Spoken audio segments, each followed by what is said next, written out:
Hello viewers, এই ভিডিওতে আমরা আজকে দেখব এমএস ওয়ার্ডের ডিজাইন ট্যাবের ওয়াটারমার্ক এই টপিকটা। ওয়াটারমার্ক মানে আমরা তোমরা নামটা শুনে বুঝতে পারছো, ওয়াটার মানে জল, মার্ক মানে কোনো মার্কিং করা বা মার্ক মানে কোনো ছবিও হতে পারে, লেখাও হতে পারে। তাহলে জল ছবি যেটাকে বলে সেই জল ছবিটা আমরা এখান থেকে দেখব। কী করে দেয় দেখবে বিভিন্ন বইয়ে কিংবা এই যে আমাদের এক্সাম পেপারের মধ্যে লোগো, সেই সংসদের লোগো বা নাম এগুলো লেখা থাকে, যাতে সেইটাকে ডুপ্লিকেট করতে কেউ না পারে। জেরক্স করলেও সেই ওয়াটারমার্কটা উঠে যায়। সেই ওয়াটারমার্কটা আমরা কি করে দেওয়া যায় সেটা দেখি।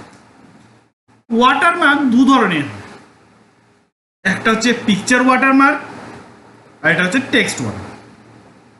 তাহলে চলো দেখি। কার্জার মানে কার্জার সেট করার এখানে ব্যাপার নেই, পেজটাকে ওপেন রাখলেই হবে।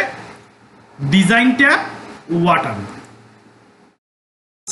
ওয়াটারমার্কে যাওয়ার পরে বাই ডিফল্ট কিছু করা থাকে, দেখো কনফিডেন্সিয়াল, ডু নট কপি, এগুলো ক্লিক করার সাথে সাথে এর উপরে অ্যাপ্লাই হয়ে যাবে। না এই যে ক্লিক করলাম, এই দেখো অ্যাপ্লাই হয়ে গেছে। ঠিক আছে, আমরা যদি এটা না করি, আমি নিজের থেকে করবো, তাই এখান থেকে রিমুভ ওয়াটারমার্ক করে দিচ্ছি। এবার কি করবো, নিজের থেকে করবো, তাই ওয়াটারমার্ক, কাস্টম ওয়াটার। কাস্টম ওয়াটারমার্কে গেলে তিনটে দেখো অপশন বাটন দিতে হবে। প্রথমটা হচ্ছে নো ওয়াটারমার্ক, মানে রিমুভ করা আছে। তারপরের টপিকটা আছে পিকচার ওয়াটারমার্ক, মানে আমি যদি কোনো পিকচার দিতে চাই তাহলে পিকচার ওয়াটারমার্কে গিয়ে ক্লিক করলাম। পিকচার ওয়াটারমার্কে গিয়ে যখন ক্লিক করবো, দেখো এটা অ্যাক্টিভ হলো, সিলেক্ট পিকচার বাটন।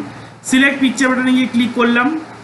এইবার এখান থেকে এখানে লেখা আছে ওয়ার্ক অফলাইন, এখানে গিয়ে ক্লিক করবো, মানে আমার কম্পিউটারের থেকে নিয়ে আসবো। তো কম্পিউটার থেকে নিয়ে আসার পরে তাহলে আমি এখান থেকে চলে যাব সি ড্রাইভ, এখান থেকে চলে আসবো উইন্ডোজ, মানে যেগুলো সব কম্পিউটারেই পাবো। ওয়ালপেপারের ছবি, ওয়েব ওয়ালপেপার, এখান থেকে ধরে নাও এখান থেকে একটা এই ছবিটাই নিচ্ছি। এটা ঠিক না, এটা ফ্লাওয়ারে যাই, এখান থেকে এই ছবিটা নিচ্ছি। নেওয়ার পরে ইনসার্ট, এখান থেকে অ্যাপ্লাই, ক্লোজ। দেখো ওয়াটারমার্কটা চলছে।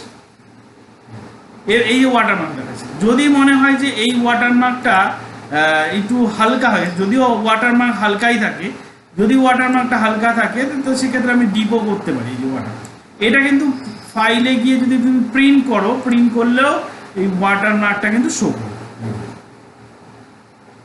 হলো। আর এইটাকে যেটা আমি বলছিলাম, হালকাটাকে যদি একটু ডিপ করতে যাই তাহলে ওয়াটারমার্কে গিয়ে, কাস্টম ওয়াটারমার্কে গিয়ে এই যে দেখো ওয়াশ আউটটাকে তুলে দিয়ে অ্যাপ্লাই করলে ছবিটা দেখো ডিপ হবে। যদিও এতটা ডিপ কিন্তু মানে থাকে না ওয়াটারমার্ক। ওকে, এটাকে তাহলে রিমুভ করে দিচ্ছি, রিমুভ ওয়াটারমার্ক। এইবার দেখবো টেক্সট ওয়াটারমার্ক, মানে যেরকম ওখানে লেখা ছিল ডু নট কপি, কনফিডেন্সিয়াল, আমি এখান থেকে কি করবো সেটা নিজের মতন লিখবো। তাহলে কাস্টম ওয়াটারমার্ক, কাস্টম ওয়াটারমার্কে যাওয়ার পরে পিকচার ওয়াটারমার্কে পরের টপিক আছে টেক্সট ওয়াটারমার্ক। তাহলে টেক্সট ওয়াটারমার্কে ক্লিক করবো, তাহলে এগুলো অ্যাক্টিভ হবে। এবার টেক্সট লেখা আছে, ল্যাঙ্গুয়েজ ইংলিশ, ইউনাইটেড স্টেট লেখা যা আছে তাই থাকলো। টেক্সটে গিয়ে আমি যা লিখতে যাচ্ছি, আমি হয়তো লিখতে যাচ্ছি আমার চ্যানেলের নাম আর এস ডিজিটাল ক্লাস। এখান থেকে ফন্টটা চেঞ্জ করতে পারি, যে ফন্ট এখানে ক্যালিব্রি করা আছে, ক্যালিব্রি থাক। এখানে সাইজটাকে আমি করে দিলাম, একটু সাইজটাকে বড় করে দিলাম, এখানে করে দিলাম 90। কালারটাকে এটাকে চেঞ্জ করে দিয়ে আমি হয়তো কালারটা একটু ডিপ কালার এটা দিয়ে দিলাম, হরিজন্টাল দিয়ে দিলাম, ডায়াগোনাল না দিয়ে হরিজন্টাল দিয়ে ডায়াগোনালই থাক। অ্যাপ্লাই, কি হলো এই দেখুন আরএস ডিজিটাল। এবং এইটা শুধু এই পেজটা না, এই আমি যদি ইনসার্ট ট্যাবে গিয়ে এখান থেকে ব্ল্যাঙ্ক পেজও নিই, যতগুলো পেজ নেব সবগুলো পেজেই কিন্তু এই লেখাটা থাকবে। এবং এই লেখাটাও কিন্তু আমরা প্রিন্ট করলে লেখাটা দেখা যায়। যেহেতু ডায়াগোনাল করেছিলাম সেই জন্য ডায়াগোনাল পজিশনে এসে হরিজন্টাল করলে হরিজন্টাল পজিশনে এসে।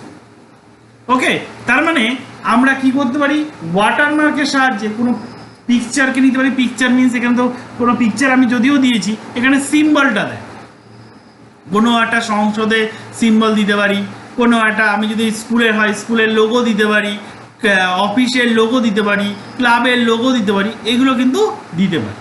ওকে, আর এটাকেও রিমুভ করার পদ্ধতি কি, এই যে সেই ডিজাইন ট্যাব, আমি একটা ওয়াটারমার্কে গিয়ে একটা এই যে এখান থেকে রিমুভ ওয়াটারমার্ক করছি।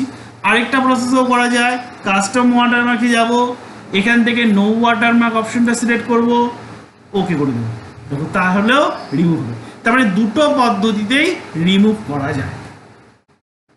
ওকে, তাহলে দেখলে ওয়াটারমার্ক কিভাবে অ্যাপ্লাই করে। আজকের ভিডিও এই পর্যন্তই।